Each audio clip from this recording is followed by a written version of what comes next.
Hi, I'm Bhavini Soorma. I'm a psychologist by profession, and I also follow my passion, which is being a mandala artist. I sell my art online, which I started pretty recently. Here, I have a few frequently asked questions on artists making money online, and I'm here to answer them for you. The first question is, where or how to learn mandala art?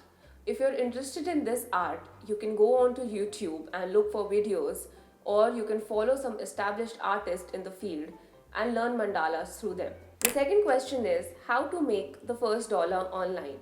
So it can be through various ways. You can create an Instagram page, you can create your online store, or it can be through YouTube ads or your friends and family. For me, it was initially my friends and family who supported me and helped me. The third question is where to buy best craft material. So there are different online and offline stores in every city where you can go and search for the materials that you are looking for. The materials that I use have been listed in the description box below. The fourth question is how to get over artist block. So different people approach this in different ways.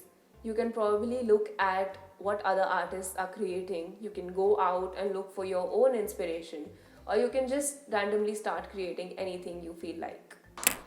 So friends, I am Bhavini Soorma and I hope these answers helped you in some way. If you want to see more of my work, you want to place an order, or you have any query, you can reach out to my social media handles which are listed in the description box below. Thank you.